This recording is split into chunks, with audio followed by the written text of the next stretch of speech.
Hello po mga kababayan, good day. Welcome po sa ating episode ngayong araw. Mga kababayan, pag-usapan natin itong, maganda ito ha. Itong panawagan ng ating Pangulong Bongbong Marcos, mga kaibigan. Nais po niyang ipa-lifestyle check lahat ng mga empleyado. Lahat ng mga opisyal at empleyado ng ating gobyerno kasi may mga simpleng empleyado ng ating gobyerno po, pero iba ang buhay nila kaysa sa ordinaryong mga empleyado. Ano po?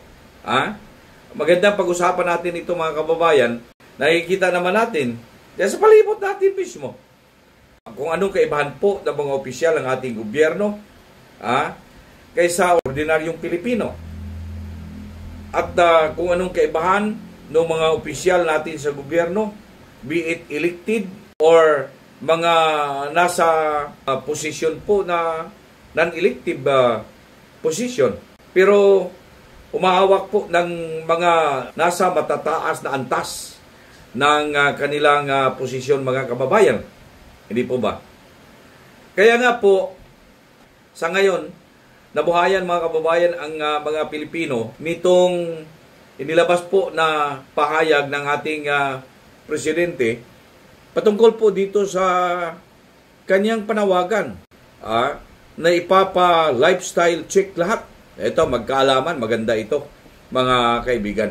Yung kanyang kapatid, yung sister niya, si Senadora Amy Marcos, may reaction din patungkol dito sa panawagan na ito. Pakinggan natin mga kababayan.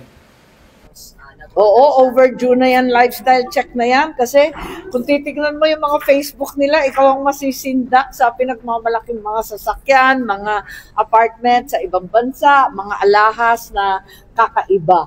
Kaya karapat dapat lamang, wala naman sikreto, kitang-kita naman ebidensya, pambihira. Hindi ba dapat mauna kami?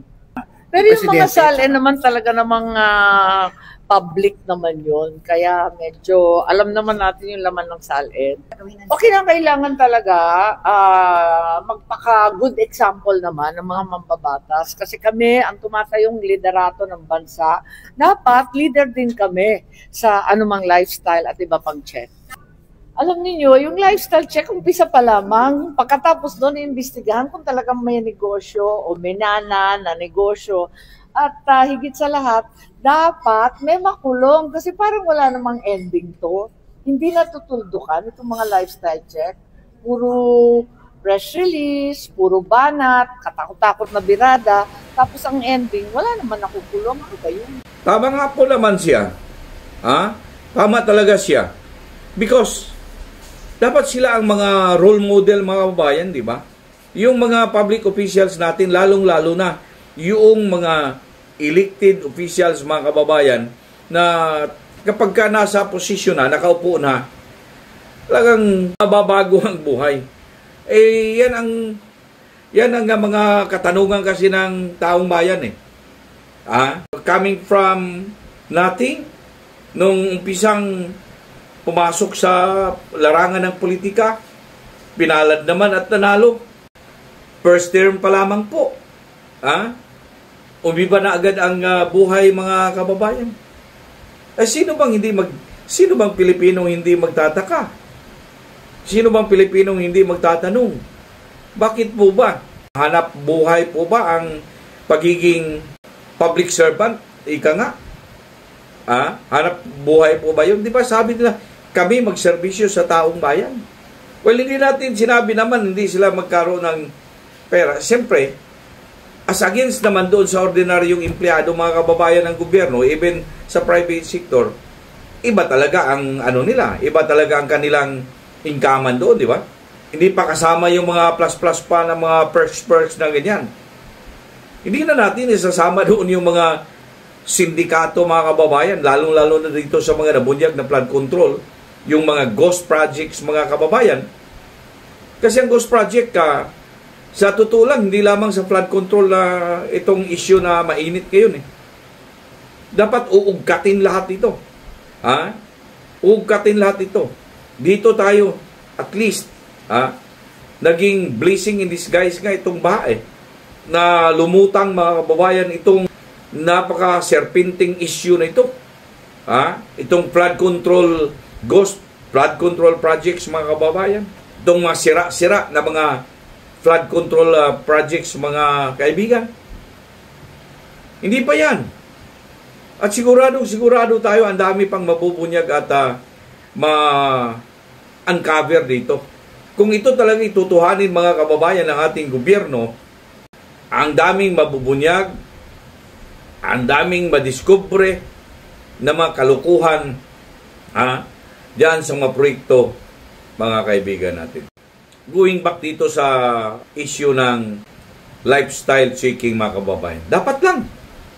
Alam niyo matagal na yung nung pang mga nakaraan mga kababayan na ilan na mga presidente na dumaan sa atin, di ba? Merong mga gano'n na mga kampanya nila, lifestyle checking para sa mga government official, para sa mga elected government official. Pero hindi na sustain eh. Kasi walang batas mga kababayan na dapat every year, halimbawa na sa mga politiko, dapat first term pa lamang bago makapagtakbo mga kababayan para sa pang second na termino, dapat makapagpresenta ng dokumento mga kaibigan coming from kung sino ba itong independent investigating or independent body na sila po'y inaccredit ng ating pamahalaan or whatever, kung ano pong arrangement doon, na sila po ang mag-investigate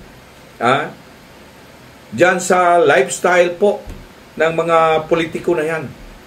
Dapat meron yan. Problema, walang batas eh.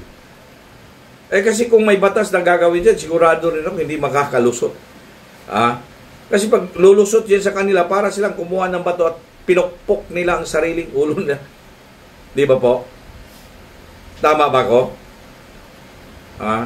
Para sila na mismo kumuha ng bato at pinokpok nila ang sariling ulo. Kaya tayo po may hinala. Kung hindi nila magawa-gawa na gumawa ng batas, dito muna tayo mga kababayan sa mga elected officials, public officials natin mga kaibigan. Kung walang batas na gagawin, paulit-ulit mga kaibigan, itong ganitong mga issues.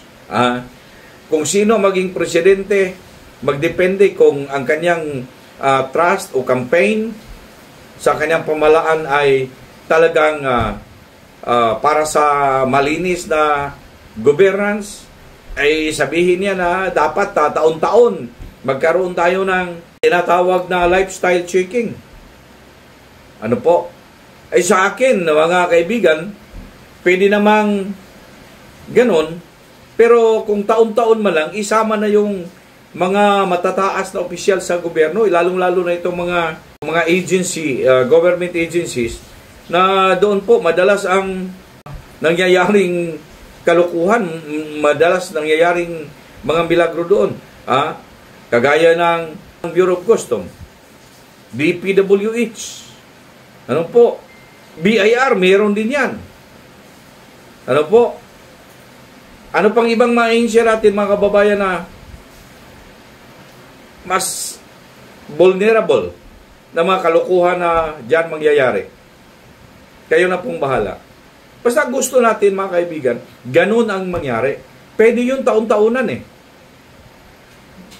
Parang renewal, mag-submit sila mga kaibigan, yearly ng kanilang lifestyle check investigation report coming from yung pong independent body or agency na gawin sa loob ng gobyerno, na yun lang ang trabaho talaga nila mga kaibigan. Ano po? Now, isama na rin doon yung mga non-elective positions mga kababayan. I mean, siyempre, yung sinabi ko, mga agencies, may mga kalukuhan doon. Itcha-challenge natin mga kaibigan na ang Pangulo, itcha-challenge niya ang lahat ng mga government elected officials natin mga kaibigan. Hindi exempted ang presidente, including the president, and all the way down. Pagkalahat ng mga elected public officials natin, dapat every 3 years, bago makatakbo, bago makapag-file or upon the filing sa kanilang certificate of candidacy, gusto pa po magpapa-re-elect, kailangan dapat naka-attach yung clearance na sila po ay wala pong mga ari-arian na ganito. Cleared sila coming from an independent body or a body created dito sa loob ng gobyerno. Basta i-cleared nila yung mga kandidato, yung mga magpapare-elect na yan. Di ba maganda yung ganun? Sapagkat pagka wala pong batas, mga kababayan, walang mangyayari yan. Wala talaga mangyayari. Dapat po may batas talaga. Ano po? And tama yung sinabi ni Amy Marcos. Dapat you should be a model. Kayo po ang model. Kasi tingnan ninyo ngayon, itong nabunyag mga kaibigan na kulukuhan dito sa flood control. Tingnan ninyo yung lahat ng mga kongresista na yan. Sa mga senador, kasama na. Even mayors, governors, vice governors, tignan ninyo ang kanilang mga lifestyle. Tignan ninyo ang kanilang mga pamumuhay, mga kababayan. Napakalaking diferensya nung magsimula sila, mga kaibigan, coming from nothing. Pumasok nga sa politika, pinalad. Isang termino pa lang, mga kaibigan, super yaman na. Bakit? Negosyo ba itong tinatawag na public service? Hindi naman siguro negosyo yan. Hindi natin sinabi again na hindi sila magkaroon ng mga pwede nilang mapundar because meron naman silang malaking diferensya ang sahod kaysa sa ordinaryong empleyado sa pribadong sektor at saka sa gobyerno. Napakahirap umasinso ka sa buhay. Pero pag nandito ka sa mga posisyon, medyo nasa mataas ka na antas po. Pero pag nakita mo na iba na ang dating, mga kaibigan, na langit lupa na Dito na sila sa langit, ika nga sabi ng iba, langit lupa na ang diferensya. Bakit ganun? Tayo po makapagtanong, bakit ganun? Dito pala sa serbisyo ng gobyerno ay makapayaman? Di po ba? Siyempre magdududa tayo. Ano po? Magdududa tayo. Hindi pwedeng hindi tayo magduda. Hindi na bali, mga kaibigan, kung pumasok ka ng politika, mayaman ka na at may negosyo ka. Okay? Hindi na natin pwedeng pagtakahan yan. Kasi even nasa sa politika siya, tumatakbo po yung kanilang negosyo. Dinadala nila na yung kung ano-ano meron sila. Pero even din meron sila. Dapat from diyang panahon na yan, pagpasok niya, dapat i-declare niya, mga kaibigan. Number 1, bawal na may interest ka sa isang kumpanya mo o negosyo mo at ipapasok mo sa gobyerno. Existing batas yan In fact, mayroon pang bagong batas ngayon na nagko-author pa si Senador Bongo na bawal na from second degree to fourth civil degree of consanguinity, hindi na makapagpasok ng kontrata sa gobyerno. I do not know kung lulusot itong mga kababayan. Pero alam niyo yung gano'n na mga intensyon na mas lalong bibilib tayo Di ba? Especially kung ikaw ay meron kang negosyo, kamag-anak mo, or kung sinong mga relatives meron ka na may mga negosyo na gano'n. Nandito ang oportunidad na mas mabilis ang takbo ng iyong negosyo kung makapasok ka sa gobyerno. Pero dito, mga kababayan, sabi nung ganitong kino-sponsor ni Senador Bongo na batas 783, second up to fourth civil degree of affinity or consanguinity, bawal na po pumasok dyan sa gobyerno. I doubt kung ito ay lulusot. But kudos kung ito ay lulusot, mga kaibigan, at paging batas ito. Dapat lang po. Ulitin ko po. Ako ay am for that panawagan of the Pangulo. Hindi lang hanggang dyan. Dapat ipapanawagan po sa legislative department natin na gawaan nila ng batas that every 3 years bago makapag-file sila ng kanilang certificate of candidacy or ma-attach nila sa kanilang certificate of candidacy yung clearance po. Kaya maganda eh. Dapat cleared sila. Nawala sila, hindi lumabis. At para sa akin naman, walang problema kung super yaman ka pumasok sa politika. Nasa sayo yan. Pero again, kailangan mga kababayan natin, cleared ka.